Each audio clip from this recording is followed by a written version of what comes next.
آپ سب کہہ سکتے ہیں، میں سننے کے لیے تیار ہوں۔ کیا آپ نے کبھی سوچا تھا کہ آپ ایسے ISI کے لیے زندگی وقف کر دیں گی؟ آپ کی ذاتی خواہشات، مطلب آپ نے کبھی گھر بسانے کے متعلق نہیں سوچا؟ اس نے ماریا کی خوبصورت آنکھوں میں دیکھتے ہوئے پوچھا۔ اب تک تو نہیں سوچا تھا، مگر اب سوچ سکتے ہیں۔ یہ ماریا کا ڈھکے چھپے انداز میں اقرار تھا۔ آپ کو اپنی زندگی میں کبھی کسی ہیرو نے متاثر کیا ہو یا وہ آپ کے لیے آئیڈیل ہو؟ اصل میں وہ ماریا کی آئیڈیل لسٹ چیک کرنا چاہ رہا تھا۔ وہ پوچھنا چاہ رہا تھا کہ اسے کون سی چیزیں اچھی لگتی ہیں اور کون سی بری۔ ہاں، میں ایک فلسطینی ہیکر خاتون سے بہت متاثر ہوں جو ایک مجاہدہ تھیں۔ وہ حقیقت میں بہت بہادر تھیں۔ میں نے ان کی ایک کتاب پڑھی اور وہ بھی بہت سی کہانیوں پر مشتمل تھی۔ کیونکہ جب میں نے ان کی کہانی پڑھی تو میں بہت متاثر ہوئی۔ میں ان جیسا کچھ کرنا چاہتی تھی۔ وہ کون تھیں؟ ذرا تفصیل سے بتاؤ کہ محترمہ کن سے متاثر ہوئیں؟ وہ لیلا خالد تھیں۔ 77 سال کی ہو گئی ہیں۔ عمان میں مقیم ہیں۔ ان کی شادی فیاض راشد حلال سے ہوئی ہے۔ ان کے 2 بچے بدر اور بشر ہیں۔ انہیں دیکھ کر آپ یا کوئی یہ نہیں کہہ سکتا کہ چیک کفایا پہنے، ہاتھ میں AK-47 لیے یہ خاتون کسی زمانے میں فلسطینی جدوجہد کی سب سے اہم کارکن تھیں۔ یہ داستان ہاتھ میں انگوٹھی کے نگینے کی بجائے گولی پہنے ہوئے فلسطین کی آزادی کی جدوجہد کی اس باہمت خاتون کی ہے جس نے اسرائیلی جہاز ہائی جیک کرنے کے لیے 6 بار پلاسٹک سرجری کروائی۔ دنیا کے مشکل ترین کاموں میں سے ایک کام ہائی جیک کرنا ہے۔ جہاز کو ہوا میں ہی اغوا کر کے اپنے مطالبات منوائے جاتے ہیں۔ ہائی جیکنگ جیسے خطرناک ترین کام میں پہلے تو کسی خاتون کا شامل ہونا ہی انتہائی حیرت انگیز بات ہے۔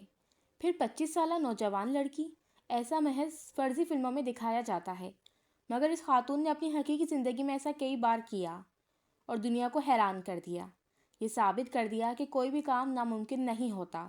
ارادہ، ہمت، حوصلہ اور اللہ کی مدد شامل حال ہو تو سب ممکن ہو جاتا ہے۔ یہ 29 اگست 1969 کی بات ہے۔ سفید لباس میں ملبوس، ہیٹ اور سن گلاسز پہنے ہوئے 25 سالہ خاتون روم، اٹلی کے ایئرپورٹ پر پرواز نمبر TWA840 کی منتظر تھی۔ وہ اندر سے بہت گھبرائی ہوئی تھی۔ ہالی ووڈ کی اداکارہ آرٹری ہیپ کی طرح نظر آنے والی یہ خاتون ایئرپورٹ سیکیورٹی کی آنکھوں میں دھول جھونک کر ایک پستول اور 2 دستی بم اپنے ساتھ لانے میں کامیاب ہو گئی تھی۔ وہ یہ ظاہر کرنے کی کوشش کر رہی تھی کہ ایئرپورٹ کی انتظار گاہ یعنی ویٹنگ لاؤنج میں بیٹھے ہوئے ایک دوسرے شخص سلیم عیساوی کو نہیں جانتی۔ سلیم عیساوی در حقیقت فلسطین کی آزادی کے فرنٹ کمانڈو کے اہم یونٹ کا کیپٹن تھا۔ لیلا خالد بیروت سے پرواز کر کے روم تک تنہا پہنچی تھی۔ لیلا خالد اور ان کے ساتھی عیساوی نے دانستہ طور پر فرسٹ کلاس کی نشستیں بک کروائی تھیں تاکہ انہیں جہاز کے کیبنٹ تک پہنچنے میں آسانی ہو۔ لیلا خالد 1973 میں شائع ہونے والی سوانح عمری مائی پیپل شیل لیو میں لکھتی ہیں کہ کیونکہ میں اور عیساوی الگ الگ بیٹھے تھے، اس لیے ویٹنگ لاؤنج میں موجود شکاگو میں رہنے والا ایک امریکی مسافر مجھ میں زیادہ ہی دلچسپی دکھا رہا تھا۔ اس نے مجھے بتایا کہ وہ 15 سال امریکہ میں رہنے کے بعد اپنی والدہ سے ملنے کے لیے اپنے گھر یونان جا رہا تھا۔ ایک بار تو میرے دل میں یہ خیال آیا کہ میں اسے کہوں کہ وہ بھی یہ طیارہ چھوڑ کر کسی دوسرے طیارے میں سفر کر لے، لیکن پھر میں نے خود کو روک لیا۔ طیارے کے اندر لیلا خالد اور سلیم کی سیٹیں آس پاس تھیں۔ ایئر ہوسٹس نے لیلا کو کافی اور عیساوی کو شراب پیش کی۔ ایئر ہوسٹس کے بہت اصرار کے باوجود لیلا خالد نے کچھ نہیں کھایا۔ لیلا نے ایئر ہوسٹس کو بتایا کہ انہیں ٹھنڈ محسوس ہو رہی ہے اور ان کے پیٹ میں درد ہے، لہٰذا انہیں ایک اضافی کمبل دے دیا جائے۔ جیسے ہی کمبل انہیں مل گیا، لیلا نے اپنا ہینڈ گرینیڈ اور پستول کمبل کے نیچے رکھ دیا تاکہ وہ وقت ضرورت ان تک آسانی سے پہنچا جا سکے۔ شوٹ دا وومن فرسٹ کی مصنفہ ایلین میک ڈولنڈ کو دیے گئے ایک انٹرویو میں لیلا خالد نے بتایا تھا کہ جیسے ہی طیارے کے عملے نے مسافروں کو کھانا پیش کرنا شروع کیا، سلیم اچھل کر کیبنٹ تک پہنچ گیا۔ اس کے پیچھے میں بھی اپنی گود میں رکھے ہینڈ گرینیڈ کو لے کر دوڑی۔ اس دوران ایئر ہوسٹس کے ہاتھ سے ٹرے نیچے گر گئی اور وہ زور سے چیخی۔ میرے کمر میں پھنسی پستول پھسل کر نیچے گر گئی۔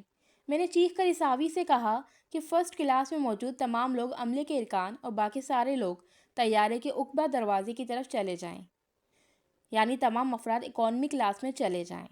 اس ہائی جیکنگ میں لیلا خالد کو کنٹرول روم اور پائلٹ سے بات کرنے کا کردار دیا گیا تھا۔ ابتدا میں لیلا خالد نے پائلٹس کو طیارے کو اسرائیل کے ایئرپورٹ کی طرف لے جانے کو کہا، جسے ڈیوڈ بین گوریون ایئرپورٹ کہا جاتا ہے۔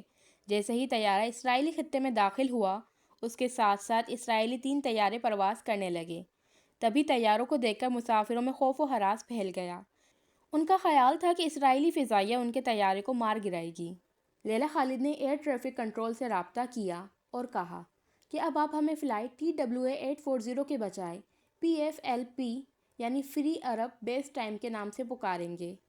پائلٹ نے پہلے تو لیلا کی ہدایات ماننے سے انکار کیا، لیکن جب لیلا نے اسے اپنا دستی بم دکھایا تو انہوں نے ہدایت پہ عمل کرنا شروع کر دیا۔ ایئرپورٹ پر جانے کا حکم صرف اسرائیلیوں کو چکمہ دینے کے لیے تھا۔ جہاز ایئرپورٹ کے اوپر سے گزرا۔ نیچے سینکڑوں اسرائیلی فوجی اور ٹینک ہائی جیکوں سے پھٹنے کے لیے تیار کھڑے تھے۔ تب لیلا خالد نے طیارہ دمشق لے جانے کا حکم دیا۔ راستے میں انہوں نے پائلٹ سے کہا کہ طیارہ لیلا خالد کی جائے پیدائش حیفا کے اوپر سے لے جائیں۔ بعد میں لیلا خالد نے اپنی سوانح عمری میں لکھا کہ جب میں نے فلسطین کو اوپر سے دیکھا تو ایک منٹ کے لیے میں یہ بھول گئی کہ میں کسی مہم کا حصہ ہوں۔ میرے دل میں یہ ہوک اٹھی کہ میں اپنی دادی، اپنی پھپھیوں اور وہاں موجود ہر شخص کو پکار کر کہوں کہ ہم واپس آ رہے ہیں۔ بعد میں پائلٹ نے بھی یہ کہا کہ جب ہم حیفا سے گزر رہے تھے تو لیلا کے چہرے کے تاثرات بدلے ہوئے تھے۔ دمشق ایئرپورٹ پر لینڈنگ کے بعد سلیم نے طیارے کے کیبنٹ میں دھماکہ خیز مواد ڈال دیا اور اسے ڈرا دیا۔ ان کے بقول فلسطینی عوام کی طرف دنیا کی توجہ راغب کرنے کا یہی صحیح طریقہ تھا۔ اس سے ہمیں یہ بھی پتہ چلتا ہے کہ فلسطین پر اسرائیل کی طرف سے ظلم کئی دہائیوں سے ہو رہا ہے اور جو اب ہوا وہ مسلم ممالک کی خاموشی کا نتیجہ ہے۔ لیلا خالد تاریخ کی پہلی ہائی جیکر خاتون کے نام سے پکاری جاتی ہیں۔ بہت کم لوگ جانتے ہیں کہ اس واقعے سے 3 سال قبل 1966 میں ایک آرگنائزیشن کی جانب سے طیارے کو ہائی جیک کر کے اسے فاک لینڈ لے جانے والی بھی یہی خاتون تھی۔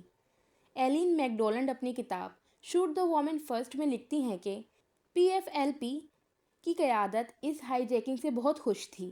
انہوں نے مشرق وسطیٰ کے دورے پہ لیلا خالد کو بھیجا۔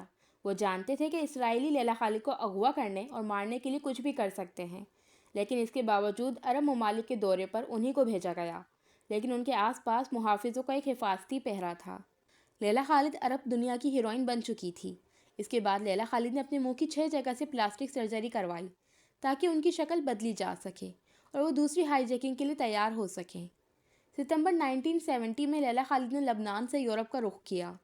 6 ستمبر کو نیو یارک کا ٹکٹ لے کر ایک اور پارٹنر کے ساتھ ایمسٹرڈم گئے۔ بٹرک آرگیلیو امریکہ میں پیدا ہوئے تھے۔ دونوں اسرائیلی ایئر لائن کی پرواز سے نیو یارک جا رہے تھے۔ جب وہ طیارے میں سوار ہوئے تو ان کو معلوم ہوا کہ ان کے 2 ساتھی جو ہائی جیکنگ کے لیے ان کے ساتھ تھے، جہاز کے عملے نے ان کو نشستیں دینے سے انکار کر دیا تھا۔ ہائی جیکنگ کی منصوبہ بندی کرتے ہوئے یہ فیصلہ کیا گیا تھا کہ اس پرواز کے اغوا کے لیے 2 سے زیادہ افراد کی ضرورت پڑ سکتی ہے، کیونکہ اس طیارے میں مسلح سیکیورٹی کے گارڈز موجود ہوتے ہیں اور طیارے میں سوار ہونے والوں کی 3 بار تلاشی لی جاتی ہے۔ اس بار لیلا خالد اور ان کے ساتھی اکانومی کلاس میں بیٹھے تھے۔ لیلا خالد نے بتایا کہ آرگیلیو کو پتہ تھا کہ اسے کیا کرنا ہے اور میں جانتی تھی کہ مجھے کیا کرنا ہے۔ ہمارے پاس اپنے ہتھیار تھے۔ میرے پاس 2 دستی بم تھے۔ آرگیلیو کے پاس بھی ایک ہینڈ گرینیڈ تھا۔ میں نے چھوٹی اسکرٹ پہنی تھی۔ اسکرٹ کے اندر سارے نقشے چھپا رکھے تھے۔ لیلا خالد جب کاکپٹ کی طرف بھاگی تو پائلٹ نے پہلے ہی اس کا دروازہ اندر سے بند کر لیا تھا۔ ٹیرر ان بلیک سپتمبر میں لکھا ہے کہ لیلا خالد نے اپنی خصوصی طرز پر تیار کردہ لباس میں سے 2 دستی بم نکالے ہی تھے کہ طیارے میں سوار گارڈز نے فائرنگ شروع کر دی۔ بٹرک نے جوابی فائرنگ کی۔ اس دوران بٹرک کو گولی بھی لگی۔ لیلا پر گارڈز اور مسافروں نے حملہ کر دیا۔ لوگوں نے انہیں مارنا شروع کر دیا، جس سے ان کی بہت سی پسلیاں ٹوٹ گئیں۔ اسی دوران ہوشیار پائلٹ نے اچانک طیارے کو نیچے کی جانب موڑ دیا، جس کی وجہ سے لیلا خالد اپنا توازن کھو بیٹھی اور نیچے گر پڑی۔ مسافروں پر اس کا کوئی اثر نہیں ہوا کیونکہ انہوں نے سیٹ بیلٹ باندھی ہوئی تھی۔ طیارہ نمایاں طور پر نیچے آ گیا، جس سے یہ امکان بھی ختم ہو گیا کہ اگر دستی بم پھٹا تو بھی کیبن میں ڈپریشن نہیں ہوگا اور کم سے کم نقصان ہوگا۔ لیلا خالد نے بتایا کہ آدھے گھنٹے بعد ہم کھڑے ہو گئے اور میں نے اپنے دانتوں سے ہینڈ گرینیڈ کی پن نکالنے کی کوشش کی۔ جو ہی ہم کھڑے ہوئے اور چیخے، سیکیورٹی اہلکاروں نے دوبارہ فائرنگ شروع کر دی۔ میں نے دیکھا کہ کوئی ہمیں کاکپٹ کی طرف نہیں جانے دے رہا۔ ہم نے ان کو متنبہ کیا کہ میں 3 تک گنوں گی، اگر تب تک کاکپٹ کا دروازہ نہیں کھولا گیا تو میں جہاز اڑا دوں گی، لیکن میں طیارہ اڑانا نہیں چاہتی تھی۔ اس نے دروازہ نہیں کھولا۔ کچھ لمحوں بعد پیچھے سے میرے سر پر کسی نے وار کیا اور میں بے ہوش ہو گئی۔ لیلا خالد نے اپنی سوانح عمری میں لکھا ہے کہ میں نے دیکھا کہ خون میں لت پت بٹرک کی کمر پر ایک گارڈ نے کھڑے ہو کر 4 گولیاں داغی۔ زخمی مارشل کی حالت پر تشویش کی وجہ سے ELAI کے پائلٹ نے لندن میں ہنگامی لینڈنگ کی۔